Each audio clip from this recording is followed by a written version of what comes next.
Hello friends! In recent times, the situation between Russia and Ukraine is extremely tense when Putin ordered to send more than 100,000 troops close to the border of the neighboring country. The international press continuously reported the risk of a total war may occur. However, if analyzed in all respects, the possibility of a war between the two sides is very low. Why is that?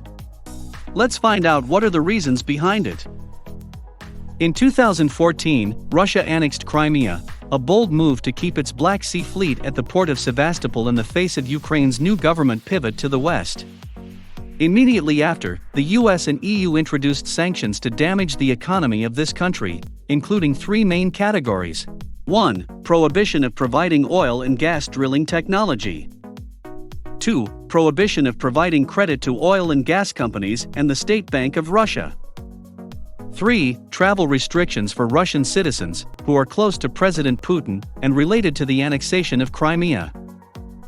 When the sanctions were introduced, many European countries protested and requested reconsideration, including France, Italy, Greece, Hungary, Bulgaria, Cyprus, the Czech Republic and Slovakia.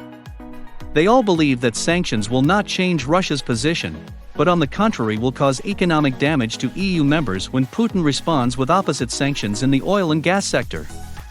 Their view was right. Just 1 year after the two sides sanctioned each other, the total loss of EU countries was €100 billion and Russia's was $140 billion, thereby showing that there is a relationship between Russia and the EU today closely related economically. Then in 2018, former President Donald Trump asked all 30 NATO members to commit to increasing defense spending by at least 2% of GDP. However, more than 80% of European countries have refused, because they believe that Russia is no longer the serious threat that the Americans claim. This raises alarm bells with NATO. Their alliance is becoming loosely more than ever. In 2021, President Putin has sent a large number of troops, tanks, artillery, and more to the border of Ukraine. He asked Ukraine not to be allowed to join NATO and NATO not to deploy additional forces in countries such as Poland and the Baltic states. Before Putin's resolute action, what did NATO do? Only a few members joined the US in calling for strong measures to cope. The two big players in the organization, France and Germany, called for caution and constructive dialogue. There is something quite interesting and turns into a funny story. Amidst the tense situation, Germany sent aid to Ukraine 5,000 helmets to help them prepare for war. The Germans said it was an act of showing they were on the side of Ukraine.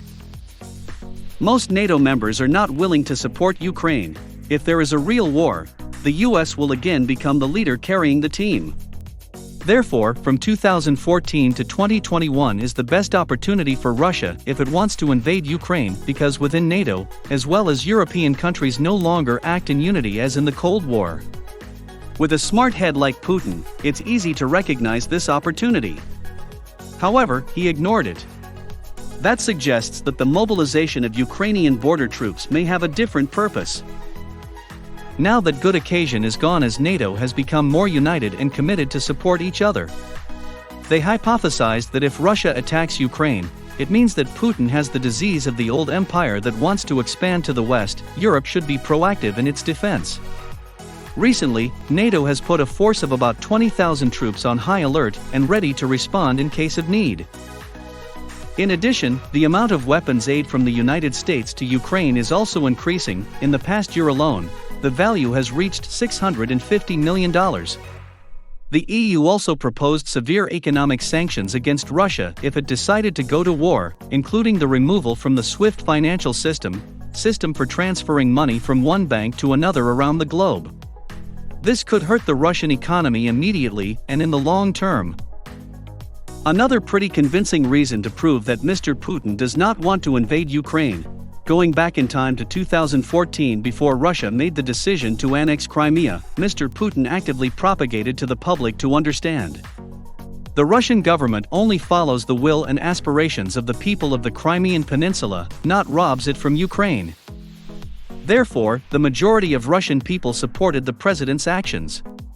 Since then, the country's press has always praised the friendly neighborliness with Ukraine.